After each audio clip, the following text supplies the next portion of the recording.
Me da mucho gusto saludarles una vez más y darles la bienvenida a otra clase de historia en Aprende en Casa. ¿Qué les ha parecido esta materia hasta ahora? Yo creo que es una de las asignaturas que nos permite utilizar nuestra imaginación para recrear en nuestra mente los más grandes momentos históricos de nuestro país. Hoy vamos a viajar 162 años al pasado. ¿Qué creen que estaba ocurriendo entonces en nuestro país? Imaginen que abren los ojos y de pronto nos encontramos en el año 1858. ¿En medio de qué creen? De la Guerra de Reforma. No se vayan, porque hoy vamos a conocer las causas y consecuencias de este conflicto. Y no les quiero contar mucho todavía, pero yo que ustedes me preparaba porque vamos a saber más de las leyes de reforma, ni cómo perdernos este momento de nuestra historia. ¿Listos? Pues comenzamos.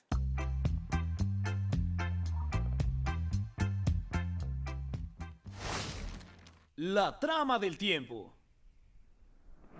La búsqueda de un Estado mexicano. ¿Qué es México? Por casi 30 años, la nación independiente giró alrededor de esa pregunta. Gobiernos y constituciones intentaron responder.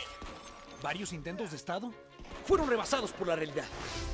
Leyes prestadas de otros países. Ambiciones y discordias de congresos y mandatarios. Un territorio dividido y la persistencia de la crisis. La fulminante derrota contra Estados Unidos demostró la falta de unidad y una nación mexicana inexistente. Desesperados, una generación de ideólogos, liberales y conservadores, se empeñarían en lograr ese Estado anhelado. La fallida apuesta conservadora por Santana le daría a los liberales la oportunidad para hacer posible una revolución. La Reforma. La Revolución de Ayutla. La Mesilla a la venta. Nueva pérdida territorial frente a Estados Unidos detonó el hartazgo de la población a merced de la dictadura. Diversos grupos en armas desconocieron a Santana enfrentando a sus tropas por todo el territorio. Unidos en la rebelión de los liberales Juan Álvarez, Florencio Villarreal e Ignacio Comonfort, el plan exigía un nuevo Congreso republicano para suprimir las leyes e impuestos santanistas y dar la bienvenida a un régimen liberal. Las tropas de Santana fueron vencidas y el gran héroe y villano de su era fue derrotado, abandonando el país para siempre. El gobierno liberal daba comienzo. Los liberales eran intelectuales de clase media, positivistas, abogados y federalistas como Benito Juárez. Los conservadores eran intelectuales de clase alta, militaristas y centralistas como Félix Zuluaga. Los primeros buscaban un Estado de derecho que diera igualdad a todo individuo, incluidos la iglesia y los militares, frente al máximo poder de la nación, la Constitución. Pero los conservadores entendían que una ley para todos, con tanta desigualdad y pobreza, era imposible.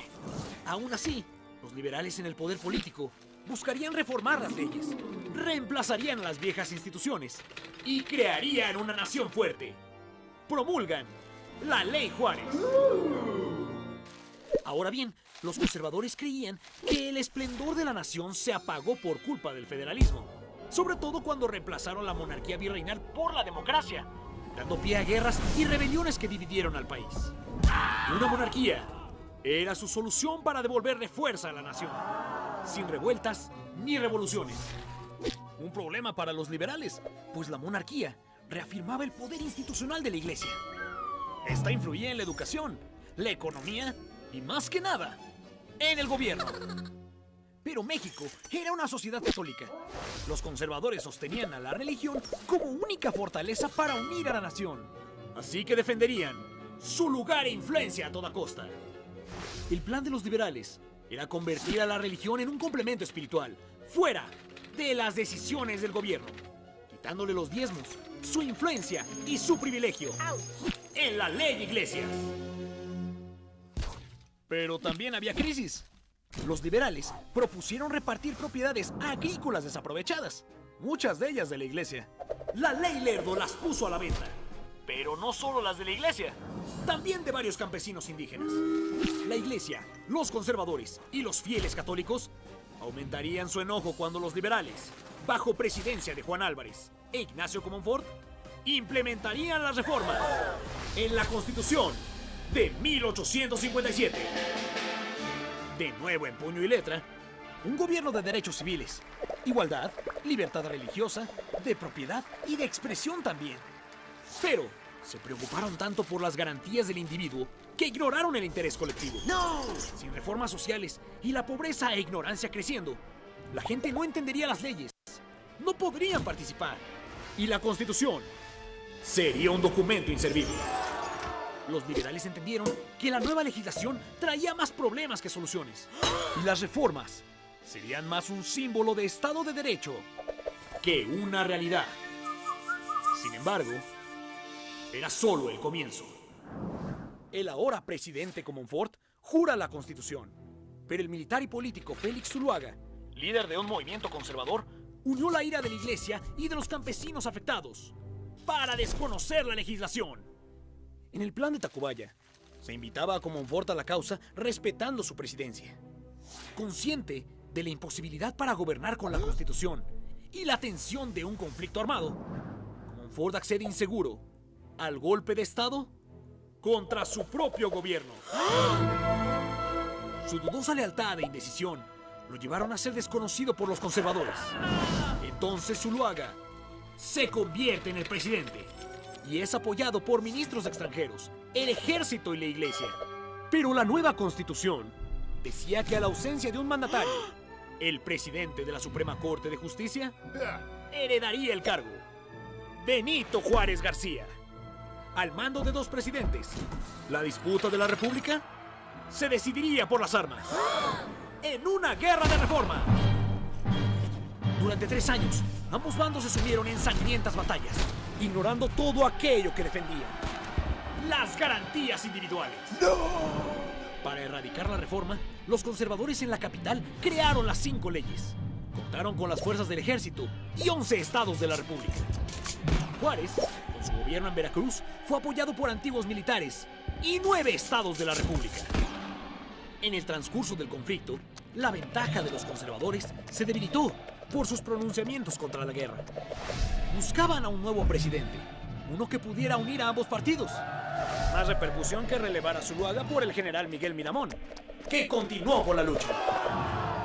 Juárez, al ver que la Constitución no podría aplicarse totalmente, entendió que el poder legislativo debía ser superado por el poder ejecutivo para implementar con eficiencia el Estado de Derecho que anhelaba. Pero los recursos se acabaron. Los fondos de la capital y de Veracruz ya no tenían manera de continuar con la guerra y recurrieron desesperados por alianzas en todas partes. Tratado McLean-Ocampo. Juárez ofrecía a Estados Unidos un libre tránsito comercial, militar y civil por el territorio, además de anexar Baja California. A cambio, Juárez sería reconocido como presidente de México y le brindarían recursos para ganar la guerra. Tratado Monalmonte.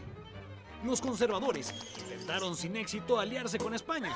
Sin embargo, consiguieron un préstamo de Inglaterra y reanudaron alianzas diplomáticas. A fin de cuentas, el Congreso de Estados Unidos rechazó el Tratado McLean-Ocampo y Juárez optó por confiscar los bienes del clero, obteniendo los recursos para ganar. La batalla final sucumbió en Calpulalpan.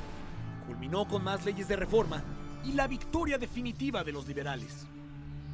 Después de 300 años, la iglesia finalmente se separaba del Estado mexicano. Miguel Miramón huye a Europa en el exilio. Juárez, en la capital, fortalece el proyecto constitucional con más reformas. Y tras nuevas elecciones, y Juárez ganador, iniciaba una era de paz, que para lograr un Estado de Derecho, haría de su presidencia un poder más fuerte que la Constitución. Pero las relaciones externas eran tensas. El gobierno, para variar en bancarrota, suspende sus deudas a España, Inglaterra y Francia. Con recelo hacia la postura de Juárez y que un nuevo conflicto sucediera, un grupo monarquista decidiría que el momento de imponer un rey había llegado.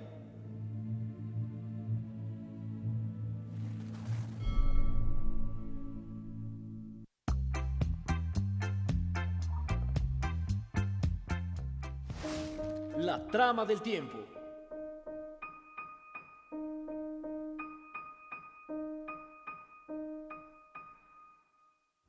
La persecución de un Estado mexicano. 1859. Se necesita ayuda urgentemente.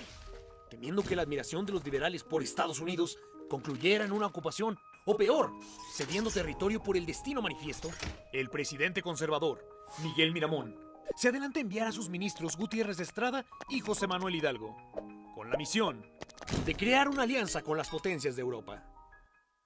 Con una poderosa intimidación, la presidencia de Juárez sería removida y podrían por fin consolidar una monarquía mexicana, que acabaría con la disputa y la sangrienta guerra de reforma. En Francia, los monarcas Eugenia y Napoleón III escuchan atentamente a miembros de un supuesto partido monárquico mexicano. Gutiérrez de Estrada y José Manuel Hidalgo. Contrario a las instrucciones de Miramón, no solo han buscado ayuda, sino también a un monarca. Alguien con experiencia, con prestigio, alguien lejos de la política mexicana, a quien pudieran ofrecerle el trono y lograr la paz y el progreso. Solo que no había corona que ofrecer. No existía un partido monárquico mexicano. Y la República no aceptaría jamás a un rey extranjero. El Segundo Imperio.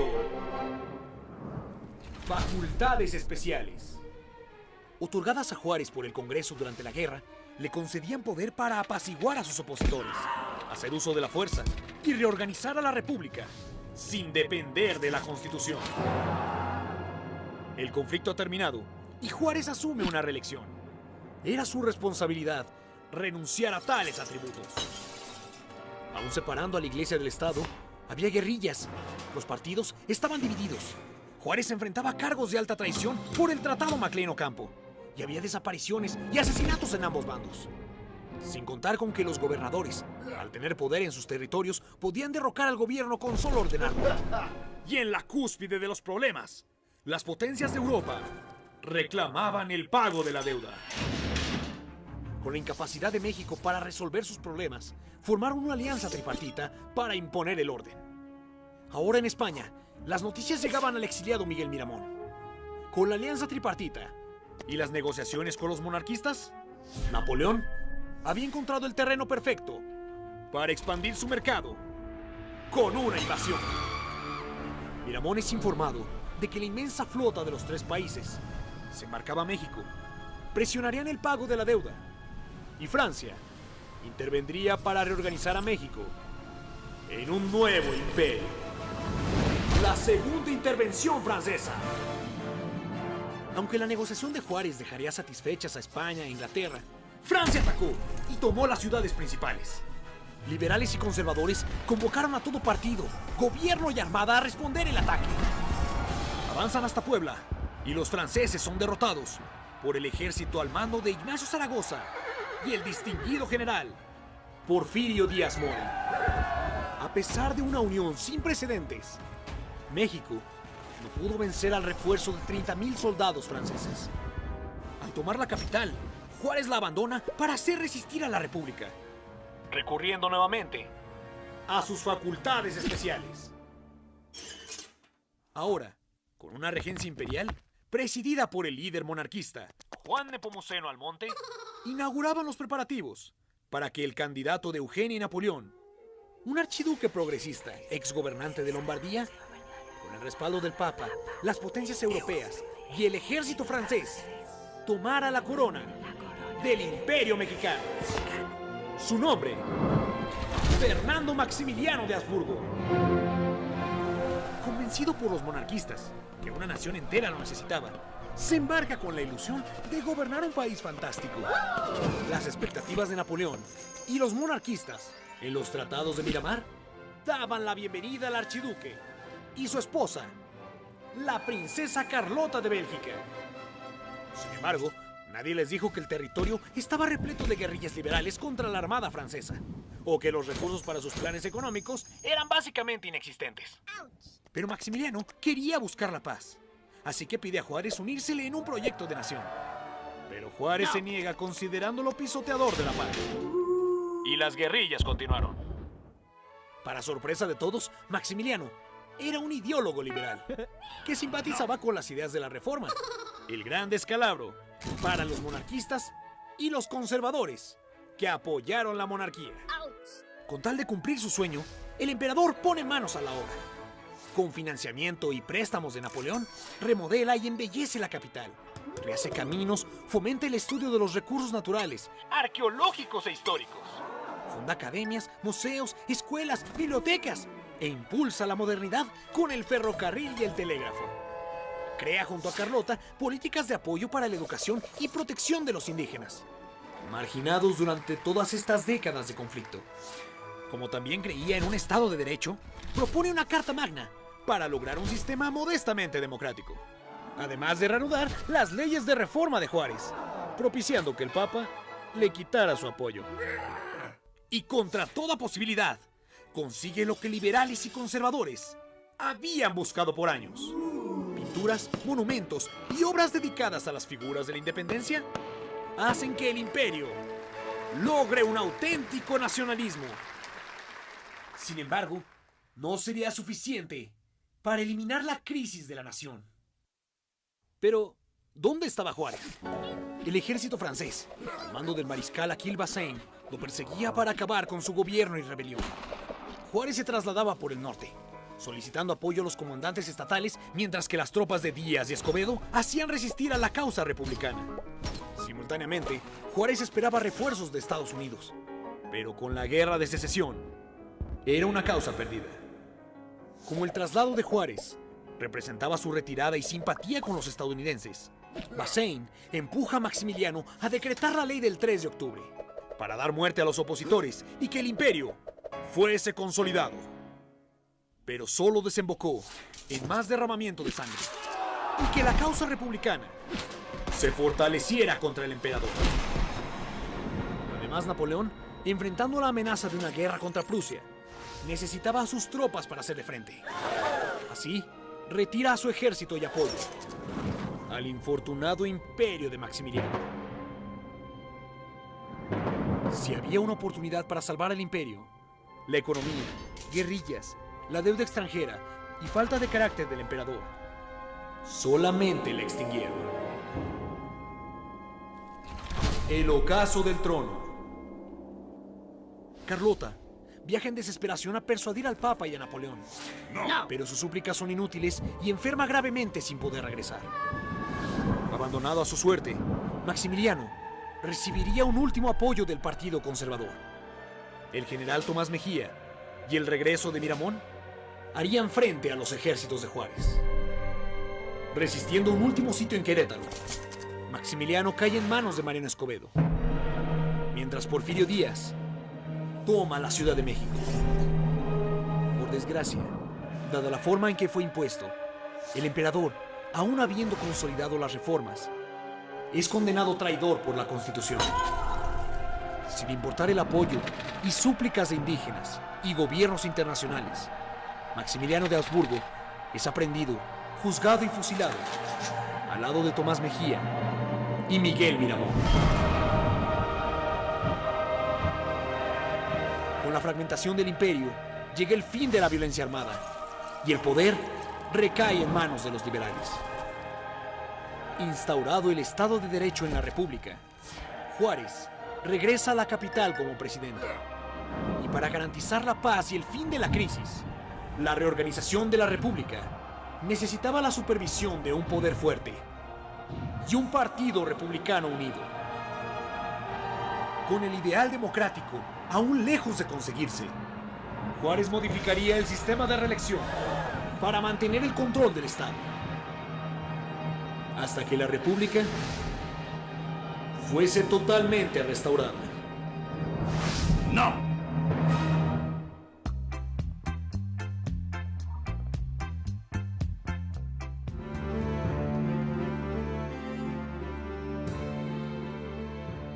Le quería también comentar que, curiosamente, cuando se establece el imperio de Maximiliano, precisamente Maximiliano va a llegar en abril de 1864 con su esposa Carlota para ser emperador. Bueno, va a llegar con un proyecto que en realidad va a confirmar el proyecto de reforma liberal y quizá aumentarle algo más. Entonces, ¿qué pasa? ¿Qué pasa con este emperador que lo traen los conservadores y resulta liberal? Maximiliano, como me decías, pide que los pueblos digan que sí, efectivamente lo quieren. Pero al mismo tiempo, Pío IX le dice acepte la propuesta.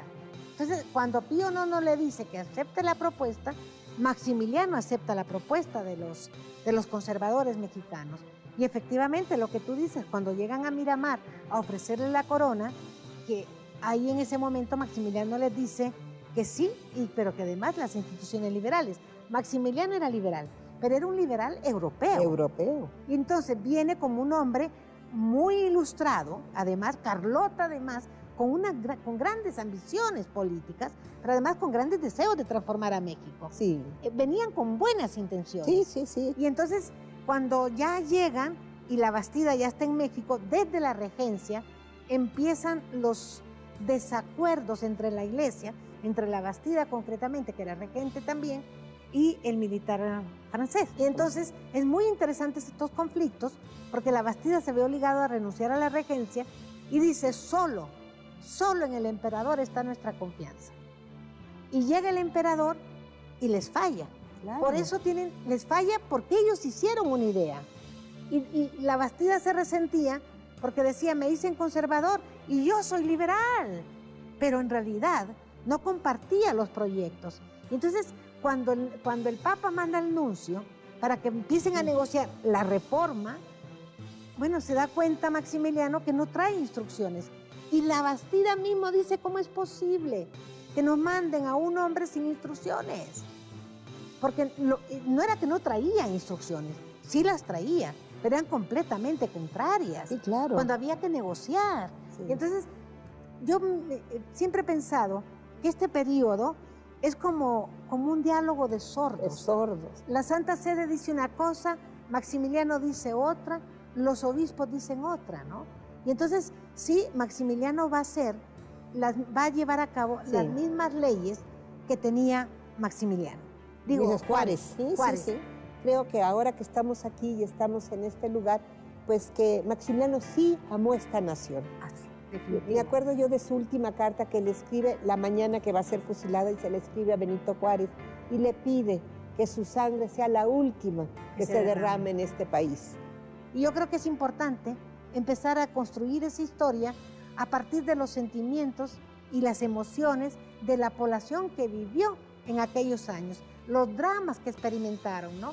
Y por otra parte, ver liberales y conservadores que son, además los moderados, que son los que están discutiendo en esta época, no verlos ni como traidores ni como grandes avanzadas, sino simplemente como hombres que deseaban construir un México mejor para el futuro. Yo creo que es la época actual para volver al pasado, pero para construir un mejor presente y un mejor futuro. Así es, estoy totalmente de acuerdo. Muchas gracias. Muchas gracias a los que nos oyen. Exactamente.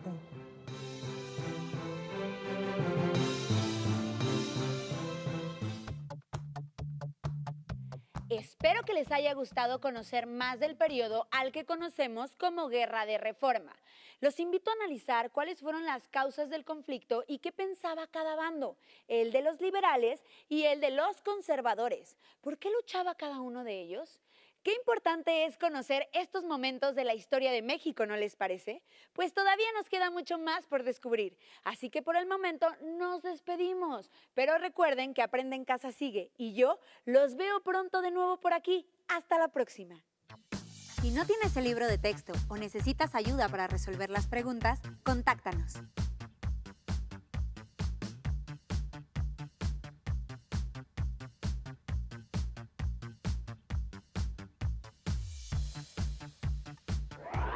También puedes encontrar los libros de texto en la página conalitec.cep.gov.mx.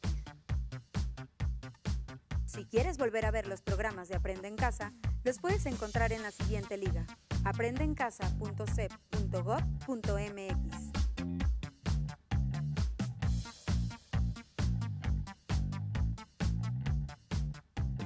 Hola, ¿qué tal? Soy Antonio Altamirano Corona. Soy asesor especializado externo en clarinete en la UNEM Michoacán. Estudié en la Facultad Popular de Bellas Artes de la Universidad Michoacana de San Nicolás de Hidalgo. Llevo tocando el clarinete aproximadamente 11 años y 4 años dando clase. El origen del clarinete se remonta a las grandes civilizaciones antiguas, en el que un instrumento que no era propiamente el clarinete se utilizaba para cuestiones pastoriles o bien para la música popular. Por ejemplo, en Egipto, en Grecia o en Roma. Los romanos, por su parte, tenían un instrumento llamado tibia, que consistía en un tubo de madera con una caña simple. El clarinete, como tal, aparece hasta el año 1700, en el que un constructor de flautas llamado Johann Denner arma un clarinete a partir de un cuerpo de flauta al que le agrega 2 llaves, le pone una boquilla y una caña. A partir de entonces, el clarinete tendrá varios cambios durante el siglo XVIII. Con el paso de la revolución industrial se le van agregando diferentes orificios y diferentes llaves, construyéndose en diferentes tonalidades para ampliar su registro y para ampliar sus capacidades técnicas. A partir de Mozart, el clarinete se agrega definitivamente a la orquesta. Veremos cómo Beethoven en sus 9 sinfonías no puede prescindir del clarinete. Durante el siglo XIX y XX se compone gran cantidad de piezas para este instrumento, que van desde conciertos, sonatas, música de cámara o piezas para clarinete solo. En la actualidad, el clarinete se construye en 2 sistemas, el sistema alemán y el sistema francés. El sistema alemán tiene su propia digitación, dicen que un poco más difícil algunos. Por dentro es un cono, digamos, y el clarinete francés, que es con su propia digitación, y por dentro es más recto. El clarinete es un instrumento de la familia de viento-madera, con una caña simple.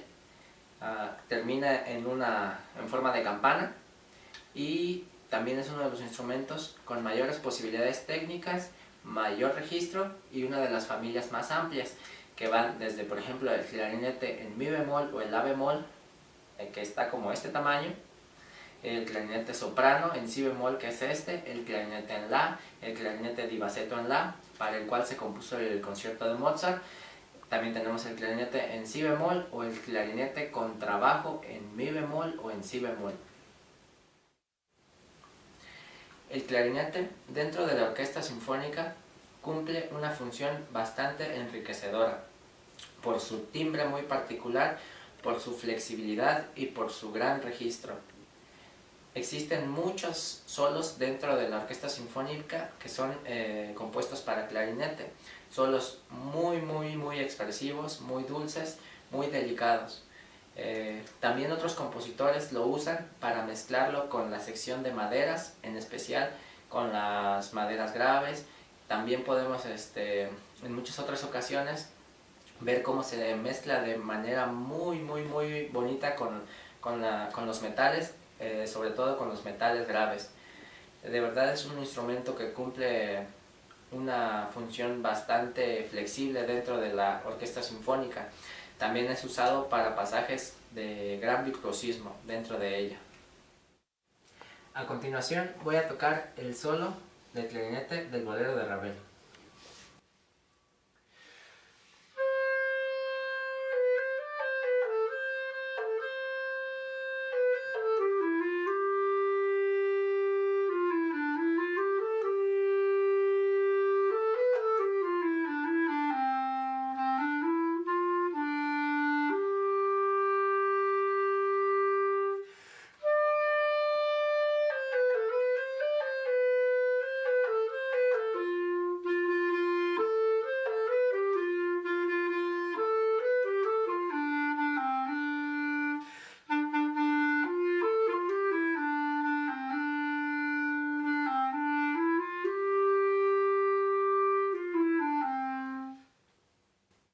Si te ha gustado lo aprendido hoy, te invito a formar parte de la UNEM Michoacán, donde conocerás el maravilloso mundo de la música y aprenderás a tocar un instrumento musical sinfónico, por ejemplo, el clarinete si así lo deseas.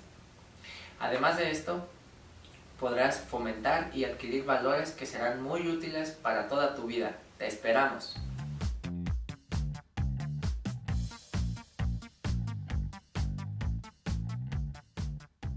Te enseñaremos cómo armar un cubrebocas con ayuda de un adulto. Necesitarás un plumón o una pluma, una playera de algodón que ya no uses, una regla y tijeras. Recuerda que la manipulación de estas debe estar supervisada por un adulto. ¡Empecemos! 1. Estira la playera a lo largo y a lo ancho. 2. Marca con el plumón o la pluma y con ayuda de la regla 10 centímetros de largo, partiendo de abajo hacia arriba. Repite el paso anterior del otro lado de la playera. 3. Traza la línea horizontal entre los dos puntos. 4. Con ayuda de un adulto, corta sobre la línea horizontal que marcaste. Asegúrate de cortar por fuera de la playera. No introduzcas las tijeras en ella. 5. Ahora tenemos un pequeño pedazo de playera. Estira a lo ancho y con ayuda de la regla, mide y marca con el plumón o la pluma de 15 a 18 centímetros de largo de un lado, dejando un margen de 2 centímetros de alto arriba y abajo. 6. Nuevamente pide ayuda a un adulto para recortar las líneas marcadas. ¡Listo! Ya tienes un cubrebocas con 2 pares de cuerdas. Para colocártelo, deberás amarrar las cuerdas sobre tu cabeza y alrededor de tu cuello